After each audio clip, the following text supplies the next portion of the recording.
नमस्कार दोस्तों, स्वागत है आप सभी का हमारे YouTube चैनल झारखंड लैब में। उम्मीद करती हूँ आप सभी सही होंगे, अच्छे होंगे और अपने प्रिपरेशन को जबरदस्त तरीके से आगे बढ़ा रहे होंगे। तो आप लोग अब अपने अंतिम एग्जाम की तरफ बढ़ चुके हो, जो कि है बिजनेस स्टडी कॉमर्स।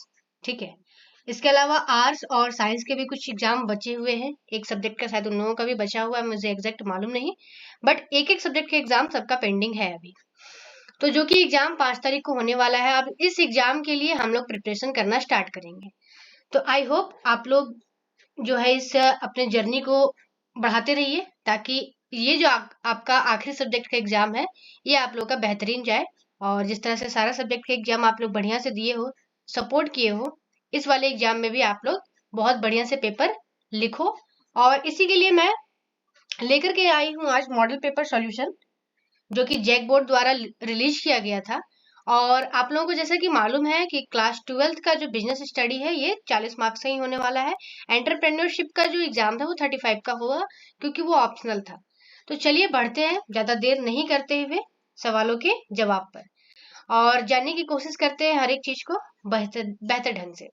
सबसे पहला क्वेश्चन देखिए क्या कहता है कि व्यवसाय को प्रभावित करने वाले घटकों को सम्मिलित रूप से क्या कहा जाता है। बोल रहा है कि एक जो बिजनेस है, अब इसको जरा से समझिएगा ध्यान से, कि कोई भी बिजनेस जो होता है, बिजनेस को क्या क्या इफेक्ट कर सकता है। तो आप कहोगे कस्टमर बहुत अच्छा से इफेक्ट करता है, मार्केट इफेक्ट करता है ना। इसके अलावा क्या बोलते हैं, सप्लायर इफेक्ट कर सकता है, गवर्नमेंट इफेक्ट कर सकता है, मार्केट प्राइस इफेक्ट कर सकता है। इसके अलावा अगर कोई कंडीशन इन्वायरमेंट कोई डिजास्टर होता है तो इफेक्ट कर सकता है। यानी बिजनेस को बहुत सारे फैक्टर क्या कर सकते हैं, इफेक्ट कर सकते हैं। तो सिंपल लैंग्वेज में अगर बात किया जाए कि वो सारे फैक्टर जो बिजनेस को डायरेक्टली और इनडायरेक्टली इफेक्ट करते हैं, उसको क्या कहते हैं हम लोग, बिजनेस इन्वायरमेंट। तो यहाँ पे वही सवाल पूछा है कि बताइए कि बिजनेस को अफेक्ट करने वाले फैक्टर कौन से होंगे, उसको सम्मिलित रूप से क्या कहेंगे। ऐसे तो देखिए फैक्टर में तो बहुत सारे आए, अभी गिनती करना शुरू करेंगे तो बहुत सारी चीज हो जाएंगे। लेकिन यहाँ बोल रहे हैं कि सबको अगर एक वर्ड बोलना चाहे, जैसे मान लीजिए सिंपल सा मैं एक एग्जांपल देना चाहूंगी कि आपके पास मान लीजिए रोटी है, चावल है, दाल है, ये सारी चीजें हैं। तो अगर इसको आप सम्मिलित रूप से कहना चाहेंगे तो आप क्या कहोगे, आप भोजन कहोगे, है ना। उसी प्रकार से ये सारे चीज जो बिजनेस को अफेक्ट कर रहे हैं, इनको सम्मिलित रूप से अगर हम कहना चाहेंगे तो क्या कहेंगे, व्यवसायिक वातावरण। चलिए नेक्स्ट पे चलते हैं। अब बोल रहा है कि आर्थिक वातावरण का घटक क्या है। आर्थिक वातावरण, आर्थिक मतलब इकोनॉमिकल, इकोनॉमिकल मतलब रिलेटेड टू मनी। ठीक है, तो आर्थिक प्रणाली भी होगा, आर्थिक नीतियां भी होगा, आर्थिक दशाएं भी होंगे, और यानी कि बन जाएगा हमारा ऑप्शन डी। ठीक है, बढ़ते हैं क्वेश्चन नंबर 3 की ओर। अब देखिए 3 पे क्या है, प्लानिंग। तो प्लानिंग को सबसे पहले समझते हैं हम लोग थोड़ा सा बेहतर ढंग से। प्लानिंग जो होता है, प्लानिंग के बारे में अगर मैं बात करूं तो प्लानिंग क्या है। प्लानिंग में सबसे पहला काम क्या करेंगे हम लोग, अगर आप किसी भी चीज का प्लानिंग कर रहे हो, फॉर एग्जांपल आप 12th आपका पार हो गया, अब आपको कोई बैचलर डिग्री लेना है तो आप उसके बारे में प्लानिंग करोगे। तो सबसे पहले आप अपना क्या तय करोगे, सबसे पहले आप अपना पर्पस तय करोगे कि मेरा पर्पस क्या है। क्योंकि जब तक आपका पर्पस फिक्स नहीं होगा तब तक आप प्लानिंग किसके बारे में करोगे। फॉर एग्जाम्पल आप एक टारगेट लिए कि हाँ मुझे इंग्लैंड जाना है, ठीक है। तो एक टारगेट जब लिए तब तो इसके बारे में प्लानिंग करोगे ना, कि हाँ कैसे जाना है, कब जाना है, किसके साथ जाना है, एवरीथिंग। तो कहा जाता है, एक तरह यहाँ पे समझिएगा कि प्लानिंग का सबसे पहला काम क्या होता है, टारगेट फिक्स करना। अब बात होता है कि प्लानिंग किस समय के लिए किया जाता है, प्लानिंग किस समय के लिए किया जाता है। तो सिंपल सी बात है, प्लानिंग हम तभी करेंगे जब कोई काम डन नहीं हुआ है तब। Excuse me. तो प्लानिंग का जो टाइम होता है वो हम लोग फ्यूचर के लिए प्लानिंग करते हैं कि आगे क्या करना है। ठीक है, क्वेश्चन नंबर 4। अब बोल रहा है नियोजन प्रक्रिया में प्रथम कदम है। अभी मैं बताई कि प्लानिंग में सबसे पहला स्टेप क्या होना चाहिए। तो प्लानिंग में सबसे पहला स्टेप होना चाहिए कि आप अपना टारगेट फिक्स करो, आप अपना एक पर्पस, अपना एक गोल सेट करो। तो सबसे पहला कार्य हो जाएगा उद्देश्य निर्धारित करना, इंग्लिश में बात करूं तो सेटिंग ऑब्जेक्ट। ठीक है, क्वेश्चन नंबर 5 की तरफ चलते हैं।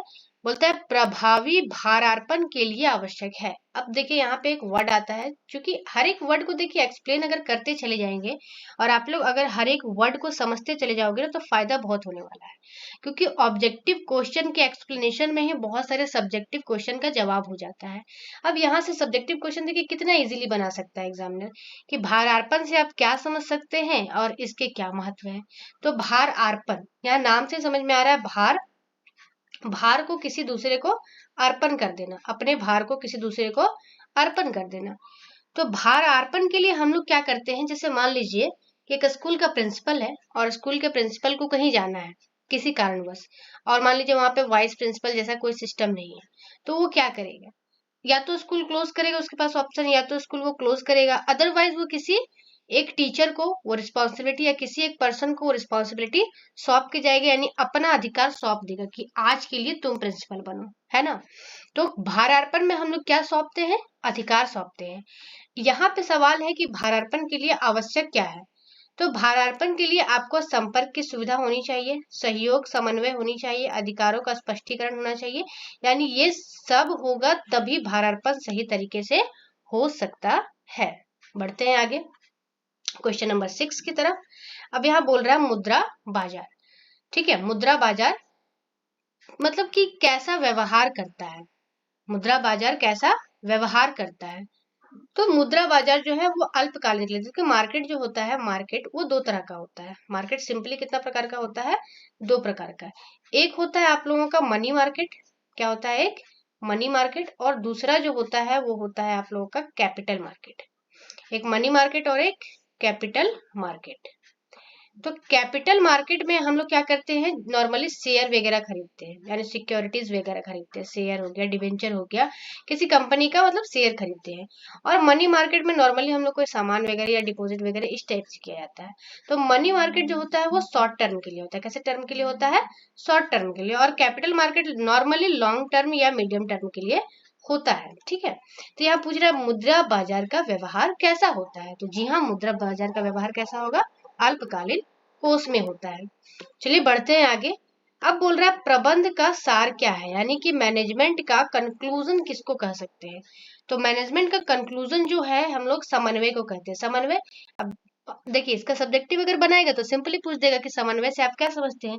तो समन्वय का मतलब होता है तालमेल बैठाना। मान लीजिए एक कंपनी में दो लोग काम कर रहे हैं, तो अब ये दो लोग काम जब कर रहे हैं तो जाहिर सी बात है दोनों इंसान है, तो इन लोगों में झगड़ा होने का आशंका है। तो ऐसी स्थिति में इनके बीच में तालमेल बैठाना, इसी को क्या कहते हैं, समन्वय कहते हैं, ठीक है। क्वेश्चन नंबर 8 की तरफ बढ़ते हैं। बोलता है कि प्रबंध के कितने स्तर होते हैं। तो इस चीज को देखिए, ये पिरामिड शेप का जो बनता है आप लोगों का, तो प्रबंध के नॉर्मली कहा जाता है प्रबंध का 3 स्तर होता है। कितना स्तर होता है, 3 स्तर। जैसे पहला स्तर में किसी कंपनी का बात करूं तो पहला स्तर में आ जाता है एमडी, मैनेजिंग डायरेक्टर, सीईओ आ जाता है, ठीक है।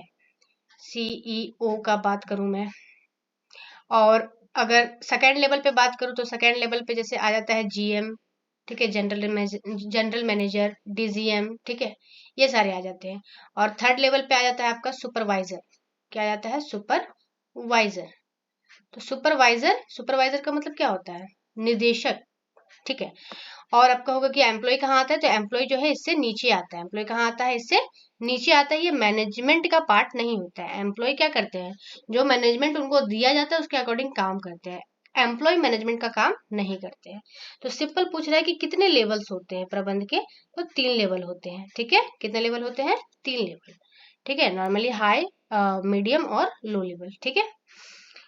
अगला देखिए, पर्यवेक्षक। पर्यवेक्षक इंग्लिश देख लेते हैं इसका। पर्यवेक्षक को कहते हैं सुपरवाइजर। अभी मैं बताई कि सुपरवाइजर जो है वो किस लेवल पे आएगा, तो सुपरवाइजर जो है आपका वो निम्न स्तर पर आ जाता है, ठीक है। यहाँ पर देखिए सुपरवाइजर किस स्तर पे आता है, निम्न स्तर पे, ठीक है। चलिए आगे बात करते हैं। 10 नंबर पे, निम्न में से कौन प्रबंध की विशेषता है। प्रबंध, प्रबंध का विशेषता क्या है। तो प्रबंध एक ग्रुप में किया गया काम है। सतत मतलब कंटिन्यू चलने वाला प्रक्रिया। सार्वभौमिक मतलब हर जगह यूज होता है, यानी कि इसका आंसर हो जाएगा डी। बात करते हैं 11 नंबर का। वह व्यक्ति, एक ऐसा पर्सन जो अन्य व्यक्तियों से कार्य कराने की क्षमता रखता है, उसे क्या कहते हैं, उसे कहते हैं प्रबंधक। ठीक है, मैनेजमेंट कर सकता है। तो यहाँ पे सवाल सब्जेक्टिव भी बन सकता है कि बताइए प्रबंधक किसे कहते हैं। तो सिंपल सा जवाब कि वह व्यक्ति जो अन्य व्यक्तियों से कार्य कराने की क्षमता रखता है उसे क्या कहते हैं, प्रबंधक कहते हैं। चलिए क्वेश्चन नंबर 12 की तरफ चले। तो क्वेश्चन नंबर 12 में ये नाम को मैं पिक करूंगी, हेनरी फेयोल। अब इनके बारे में कुछ कुछ बात जान लीजिए कि हेनरी फेयोल का जन्म जो है वो फ्रांस में हुआ था। कहाँ हुआ था, तो फ्रांस में हुआ था। अब बात करूंगी यहाँ पे कि हेनरी फेयोल, ठीक है, हेनरी फेयोल ने कम से कम 14 प्रिंसिपल दिए, किस चीज के लिए, मैनेजमेंट के लिए। वो बोले कि अगर ये 14 प्रिंसिपल को अपनाया जाए तो कोई भी व्यक्ति मैनेजमेंट कर सकता है। इसके अलावा एक और बात करूं कि इन्होंने एक बुक लिखा था, यही 14 जो इन्होंने प्रिंसिपल दिया इसके ऊपर उन्होंने एक बुक लिखा था, और इस बुक को उन्होंने नाम दिया जनरल एंड इंडस्ट्रियल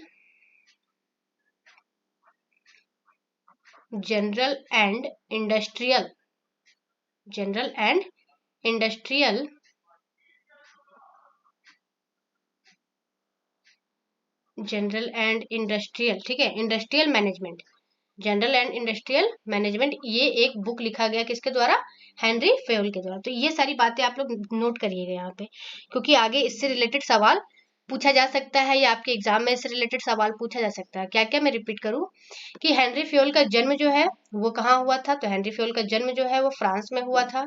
इसके अलावा मैं बात करूं कि उन्होंने कितना प्रिंसिपल दिया मैनेजमेंट के ऊपर, तो 14 प्रिंसिपल दिया। उन्होंने एक बुक लिखा, कौन सा बुक लिखा, जनरल एंड इंडस्ट्रियल मैनेजमेंट नामक उन्होंने एक बुक लिखा। और इन्हीं को हेनरी फेयोल को क्या कहा जाता है, प्रबंध के सिद्धांत का पिता। ठीक है, हेनरी फेयोल को क्या कहा जाता है, प्रबंध के सिद्धांतों का पिता कहा जाता है हेनरी फेयोल को।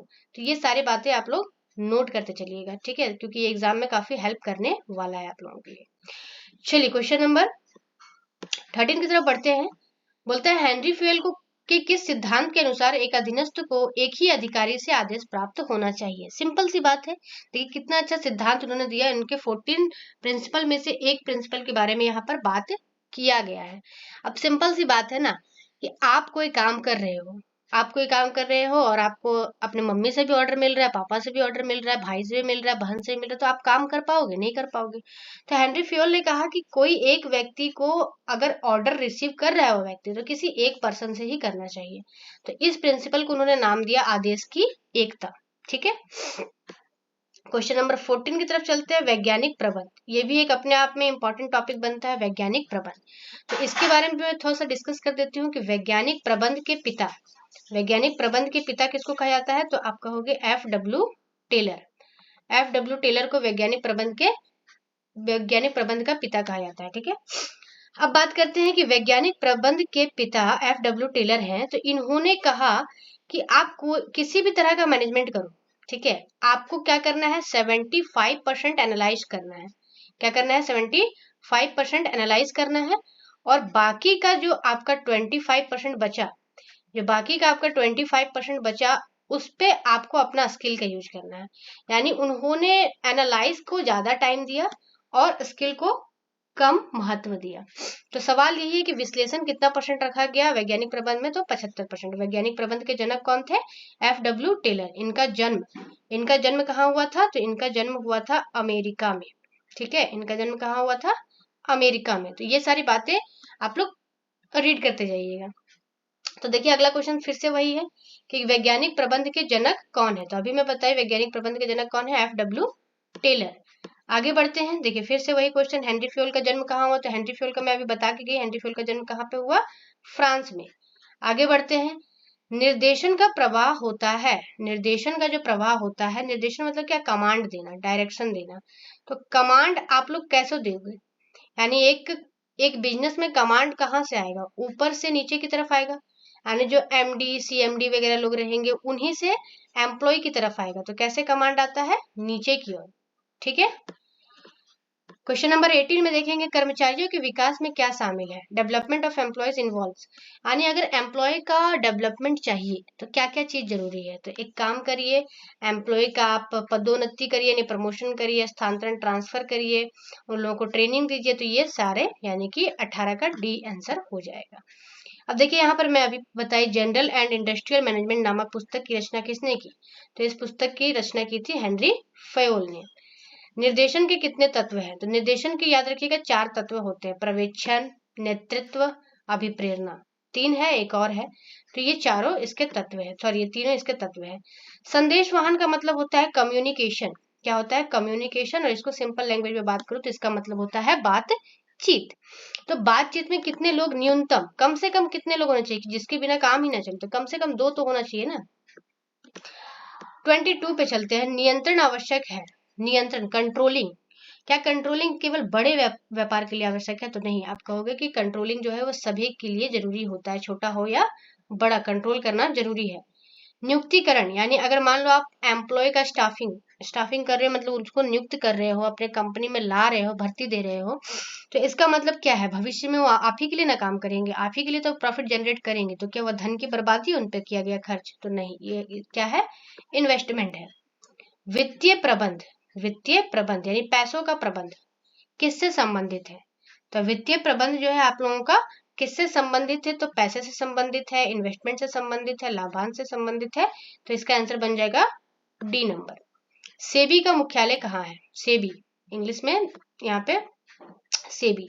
तो सेबी को आप लोग ध्यान रखिएगा, S for security, E for exchange, B for board और आई फॉर इंडिया, यानी security exchange board of India. तो security exchange board of India कहाँ पर है? मुंबई में है। और ये बन करके कब तैयार हुआ? इसका स्टेब्लिशमेंट कब हुआ? 1998 को हुआ, ठीक है। लेकिन बात करूं कि इसको मान्यता कब मिला, तो मान्यता मिलने का इसका डेट था 1992 में इसको मान्यता दिया गया, ठीक है। 1998 में ये एक तरह से स्थापना हुआ और मान्यता इसको 1992 में मिला। चलिए बढ़ते हैं नेक्स्ट क्वेश्चन की ओर। स्कंद विपणी, इसका मतलब होता है स्टॉक एक्सचेंज, किसके हितों की सुरक्षा करते हैं? स्टॉक एक्सचेंज किस लिए बनाया गया? जो पैसा लगाए हुए हैं शेयर मार्केट में उनके हितों की सुरक्षा के लिए, इन्वेस्टर। विपणन लाभकारी होता है, विपणन मतलब होता है मार्केटिंग, तो मार्केटिंग सबके लिए जरूरी है ना सर, तो इसीलिए 27 का डी हो जाएगा। 28 में निम्न में से आंतरिक वातावरण के तत्व कौन से हैं? आंतरिक वातावरण के तत्व कौन से हैं? तो आंतरिक वातावरण का तत्व नीतियां, उद्देश्य, संगठन ढांचा, ये सारे आंतरिक वातावरण यानी कंपनी के अंदर का बात है ये। प्रबंध का सार किसे कहा जाता है? ऊपर भी ये क्वेश्चन था, प्रबंध का सार समन्वय यानी तालमेल बैठाना, इनको कहा जाता है। वस्तु एवं सेवाओं के उत्पादन की नई विधि या नई तकनीक, तो नया नया तकनीक को डेवलप करना कौन सा वातावरण में आएगा? तकनीक वातावरण। इंग्लिश से देखिए बहुत ज्यादा अच्छा क्लू मिल जाता है, न्यू टेक्निक्स, न्यू टेक्निक्स। तो यहाँ पर आंसर हो जाएगा क्या? Technical environment. 31 पे चलते हैं। नियोजन प्रक्रिया में अंतिम चरण क्या है? तो अभी नियोजन प्रक्रिया सबसे, देखिए इसमें अभी बताई मैं कि प्लानिंग का सबसे पहला काम क्या है? टारगेट सेट करना। और सबसे लास्ट काम है सी नंबर, समीक्षा करना, यानी फ्लो ऑफ एक्शन, यानी एक तरह से जांच करना इसकी। किस संगठन ढांचा के अंतर्गत संस्था को उसके द्वारा उत्पादित किए जाने वाले मुख्य उत्पाद के आधार पर विभाजित किया जाता है? मतलब वो कौन सा तरीका है जिसमें अलग, मतलब एक ही बिजनेस को ना कई सेक्शन में बांटा जाएगा, और किसके आधार पर कि कैसा सामान बना है इसके आधार पर। तो उसको हम लोग बोलते हैं डिपार्टमेंट या डिविजनल संगठन सिस्टम। जैसे मॉल वगैरह में आप लोग देखते हो कि बहुत सारे डिपार्टमेंट बटा होता है, कॉस्मेटिक का अलग होता है, ड्रेस का अलग होता है, मेंस वेयर, वुमेन्स वेयर, ये सारी चीज, ठीक है। भार अर्पण किस चीज का करेंगे? भार अर्पण किस चीज का करते हैं? अपने अधिकार का। जैसे अभी मैंने एग्जांपल दिया था प्रिंसिपल वाला, तो प्रिंसिपल अपने अधिकार को टीचर को सौंप देता है। 34 पे चलते हैं। नियोजन की विशेषता, प्लानिंग का क्या क्या खासियत है? तो ये सब जगह काम आता है, भविष्य के लिए होता है, मेंटल एक्टिविटी है, यानी कि ये सारा इसका आंसर हो जाएगा। 35 प्रबंध का एकदम याद कर लीजिए इसको। प्रबंध क्या है? कला और विज्ञान दोनों है। कला कैसे है कि खुद से काम ना करके दूसरों से काम करवा लेना, जबरदस्ती नहीं, उसके इच्छा से। और विज्ञान कैसे है? किसी विशिष्ट ज्ञान का यूज करके किसी काम को करवाना है। इसलिए प्रबंध को क्या कहा जाता है? कला और विज्ञान दोनों कहा जाता है। बात आप लोगों को अगर थोड़ा सा स्पीड लगे तो आप लोग उसको 2-3 बार रिपीट करके सुनिए, क्योंकि बहुत अच्छा अच्छा डेफिनेशन भी मैं यहाँ देते जा रही हूँ। इसके बाद सब्जेक्टिव का भी क्वेश्चन आएगा इस वीडियो के बाद, तो आप लोग उसमें भी बने रहिए और इसी तरह से अपने प्रिपरेशन को सही रखिए, ठीक है, ताकि आप लोग जो है बीएसटी के पेपर में भी अच्छा लिख पाओ, अच्छे से आप लोग एग्जाम दे पाओ और अच्छे मार्क्स ला पाओ, और इवन कुछ जानकारियां ले पाओ जो आपके भविष्य में भी उपयोगी रहेंगे, यूजफुल रहेंगे। 36 पे आते हैं, सामाजिक वातावरण का उदाहरण क्या है? सामाजिक वातावरण का उदाहरण कौन सा होगा? तो सामाजिक, समाज यानी कि परिवार, कहीं ना कहीं तो पूरा समाज हमारा परिवार है, तो इसको ऐसे याद रखिए, परिवार संरचना, समाज यानी परिवार। अब देखिए फिर से ये सवाल आ गया रिपीट में, तो आप लोग इसका जवाब तो जान रहे हो, हेनरी फ्योल ने कितना सिद्धांत दिया? 14। रिपीट कर देती हूँ, हेनरी फ्योल का जन्म कहाँ हुआ बताइए? फ्रांस में। ठीक है, मैं साथ साथ रिपीट करते चलिएगा, आप लोग जब वीडियो को ऑफलाइन मोड में देख रहे होगे आप लोग, तो इसको रिपीट करते चलिएगा। तो हेनरी फ्योल का जन्म कहाँ हुआ? फ्रांस में हुआ। कितने सिद्धांत दिए? 14 सिद्धांत दिए। उन्होंने एक बुक लिखा जिसका नाम क्या था? जनरल एंड इंडस्ट्रियल डेवलपमेंट, ठीक है, मैनेजमेंट, ये एक बुक उन्होंने लिखा। और हेनरी फ्योल को क्या कहा जाता है? Father of principle of management, यानी प्रबंध के सिद्धांतों का पिता। वैज्ञानिक प्रबंध के प्रस्तुतकर्ता कौन थे? ये भी रिपीट है, यानी वैज्ञानिक प्रबंध के जनक। अभी मैं बताई कि वैज्ञानिक प्रबंध को शुरू कौन किया? FW टेलर, और इनका जन्म कहाँ हुआ था? अमेरिका के रहने वाले थे ये। निर्देशन के प्रमुख कितने तत्व है? तो निर्देशन के प्रमुख 4 तत्व है। कौन कौन सा? नेतृत्व, अभिप्रेरण, और शायद समन्वय, और एक है, कुछ छूट रहा है, कोई बात नहीं, मतलब इसका आंसर जो है वो डी बन जाता है। ठीक है, अब है 40 नंबर, वित्तीय प्रबंध का मुख्य कार्य क्या है? वित्तीय प्रबंध में पैसा का मैनेजमेंट करने का मेन फंक्शन क्या है, क्या काम है इसका? ठीक है, तो पैसा का प्रबंध करने का काम है कि आप प्लानिंग कर सको पैसे के बारे में, कोष प्राप्त करना, मतलब एक फंड जमा रख पाओ, ठीक है, लाभ वगैरह का आवंटन कर पाओ। तो ये सारे चीज जो है वो वित्तीय प्रबंध के कार्य। अब देखिए यहाँ से सब्जेक्टिव क्वेश्चन बड़े आसानी से पूछा जा सकता है कि वित्तीय प्रबंध के मुख्य कार्यों का वर्णन करें। तो यहाँ पर मुख्य कार्य में आप लोगों का ये 4 पॉइंट हो गया, और इस पर आप लोग लिखना मैं माहिर हूँ। ठीक है, तो ये रहा पूरा मॉडल पेपर का सोल्यूशन विद एक्सप्लेनेशन। आप लोगों को अगर ध्यान से इसको सुनते हो तो आप लोगों को बहुत सारा प्रॉफिट इसमें से होने वाला है। और जुड़े रहिए हमारे यूट्यूब चैनल झारखंड लैब के साथ, और इसी तरह की बेहतर जानकारियां, बेहतर नॉलेज गेन करते रहिए। और मिलते हैं नेक्स्ट वीडियो में सब्जेक्टिव क्वेश्चन के साथ, और उसके भी जवाब को इंटरेस्टिंग बनाने का कोशिश करते हैं। तब तक के लिए धन्यवाद।